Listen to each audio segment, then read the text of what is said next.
Hamza Abdelkarim isn't a normal striker. We're talking about the player many believe could become Egypt's next great superstar after Mohamed Salah. And perhaps the most frightening part for Real Madrid, he plays for Barcelona. Just a few months ago, Hamza Abdelkarim was virtually unknown outside Egypt and Barcelona's academy. Last season he was playing for Barca's under-19 side with almost no experience at senior level. Yet that didn't stop Egypt's manager from placing enormous trust in an 18-year-old striker and taking him to the 2026 World Cup.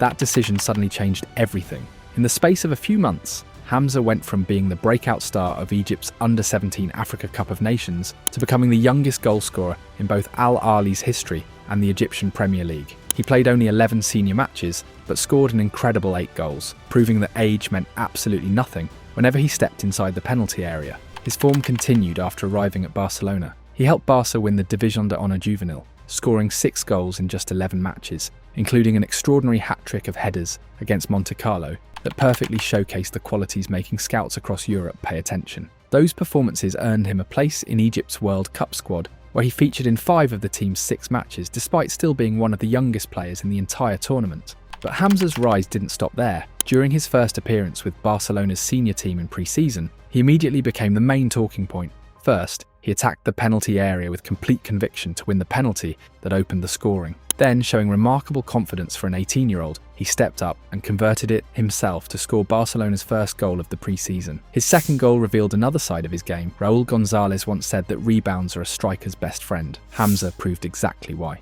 While everyone else reacted late, he had already anticipated where the loose ball would fall and calmly finished the chance like a natural number 9. It was the type of instinct that simply can't be taught. Even Hansi Flick publicly praised the hunger and mentality his young striker showed throughout the match. And as a striker you have to be there. If there is a situation in the box, you have to be there, and he was today.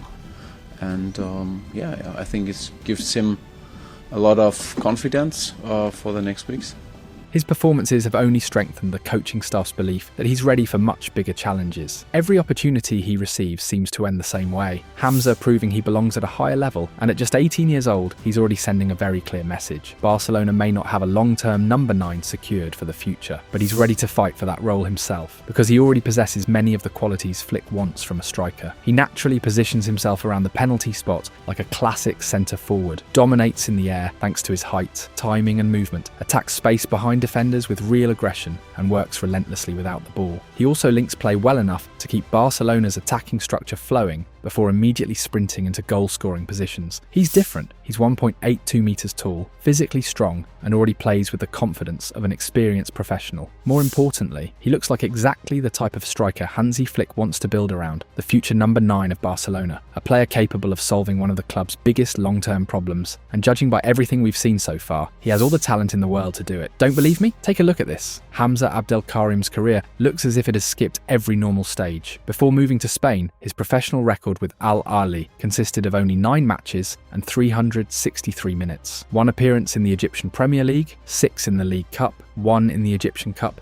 and just 1 minute in the African Champions League. 0 goals. He had not even completed 10 professional matches, yet only months later he belonged to Barcelona, was playing at a World Cup and sharing a dressing room with Mohamed Salah and Omar Marmoush. But don't get me wrong, Hamza is not yet an established superstar. That is precisely what makes his story extraordinary. He reached football's biggest stage before completing his development. At the 2026 World Cup, Hamza appeared in 4 matches, always from the bench, and accumulated 57 minutes without scoring or assisting. He entered against Belgium, New Zealand, Iran and Australia. In his World Cup debut, he replaced Mohamed Salah. Against Australia, he came on for Omar Marmoush, an absolute madness for an 18-year-old who had not yet debuted for Barcelona's first team, or even Barca Athletic. So why did Egypt trust him? Take a look at this. Before reaching the senior team, Hamza had already produced extraordinary numbers for Egypt's youth sides. 21 matches, 1,569 minutes, 12 goals, 6 assists. For the under-17 specifically, he registered 12 goals and 6 assists in 19 appearances. At the under-17 Africa Cup of Nations, he produced 3 goals goals and 1 assist in 4 matches. At the Under-17 World Cup, he added 2 goals and 1 assist across another 4 appearances. He also completed 2 full matches at the Under-19 Gulf Cup. Egypt did not take him to the World Cup because of hype. They had watched him repeatedly dominate players of his own age and believed his penalty area instincts could survive at senior level. And this is no coincidence. Barcelona had been following the same development. They identified a profile that rarely appears inside La Masia, a pure striker, physically strong, dominant in the air, and obsessed with finishing moves. That is why Barcelona initially signed him on loan with an option to buy. They needed to discover whether his instinct could survive a complete transformation, and one of football's most demanding tactical models. The answer arrived almost immediately. With Barcelona's Juvenile A, Hamza played 11 matches and scored 6 goals. 9 of those appearances came in the league, where he scored all 6 goals, while the other 2 arrived in the Copa del Rey Juvenile. He made his debut on March 8th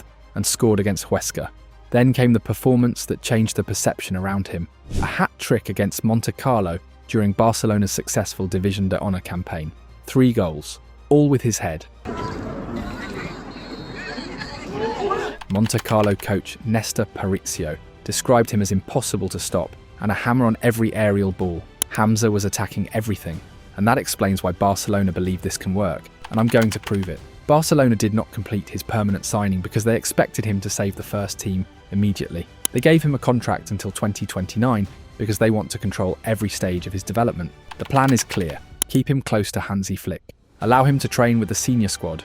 Use him as a third centre-forward option and send him to Barça Athletic whenever he needs regular minutes. If Segunda Federación stops challenging him, a loan to a stronger division remains another possibility. Barcelona are not rushing him blindly. They are accelerating him carefully. That matters because Hamza is a difficult player to create through La Masia's traditional structure. Barcelona regularly produce midfielders who understand space, wingers who can receive wide and attack defenders, centre-backs capable of breaking pressure. But a striker with physical strength, aerial dominance, penalty area aggression, and the mentality of a finisher is much rarer. Those players normally become enormously expensive once they prove themselves at senior level. Barcelona wanted to find one before the market turned him into a €100 million operation. And the most frightening part is that Hamza's rise continues to accelerate. After the World Cup, he sacrificed part of his holiday to begin working with Flick. It's great, I really love to have this opportunity to train with these young players. They have a lot of potential. Then, during pre-season, he scored twice against Birmingham. Once again, he did not need many opportunities to create an impact. That has been the pattern throughout his career. Egypt gave him minutes. He earned more. Barcelona tested him. He scored. Flick brought him closer to the first team. He responded again. But it has not been accidental. It is a plan. Really happy, and hopefully the team and I can continue working and improving every match. Barcelona moved before Europe's biggest clubs understood his value. Egypt exposed him to the pressure of a World Cup. Mohamed Salah began sharing his experience with him. And Flick is now teaching him how to become a Barcelona striker. If Hamza combines all of that with the instinct he already possesses inside the penalty area, the football world may discover him too late. We're working every week to improve. And Real Madrid may realise that Barcelona did not simply sign another talented youngster.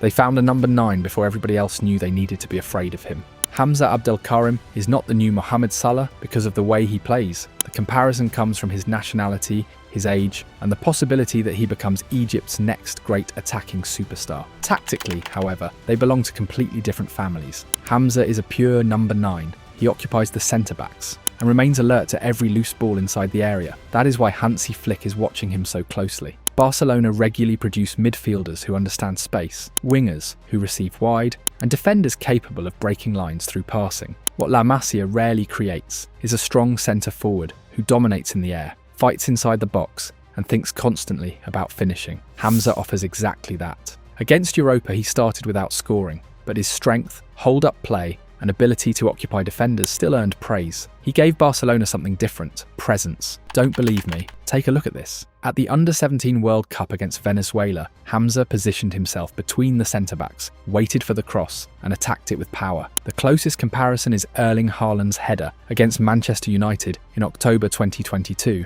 Haaland separated from his marker, jumped before the defender, and finished inside a crowded area. The resemblance is not about claiming Hamza is already Haaland. It is about the mechanism. Both strikers won the action before making contact with the ball. They recognised where the delivery was going, moved first and finished, while the defenders were still reacting. That movement can solve a very specific Barcelona problem, and this is no coincidence. His second goal at the Under-17 World Cup against Haiti showed another quality: the speed of his finishing decision. The ball became available inside the area. Hamza did not attempt to control it. He waited for the bounce and finished first time. The closest comparison is Zlatan Ibrahimovic's goal against Malaga in September 2009. Lionel Messi lifted the ball over the defence, and Zlatan finished with a left-footed volley without taking an unnecessary touch. In both actions, the striker understands that control could destroy the opportunity. That mentality matters for Barcelona. This team can sometimes search for one additional pass or one cleaner action. Hamza does not need the move to become perfect. He can finish an uncomfortable cross, a bouncing ball,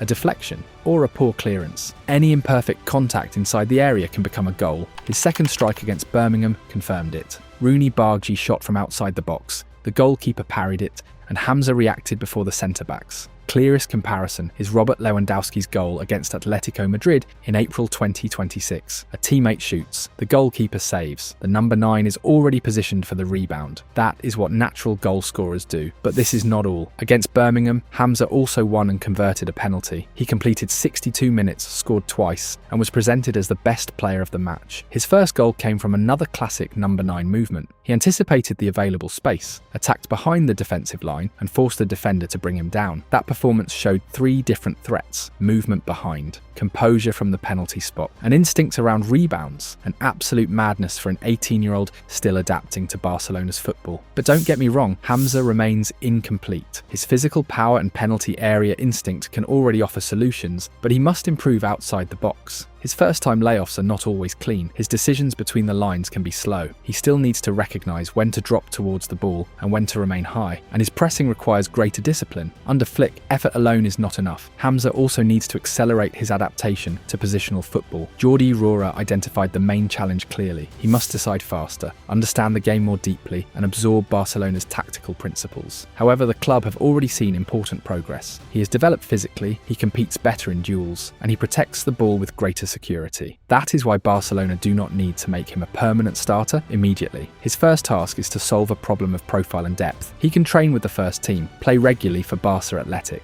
and enter when Flick needs a physical striker capable of holding centre-backs, attacking crosses, or searching for a late goal.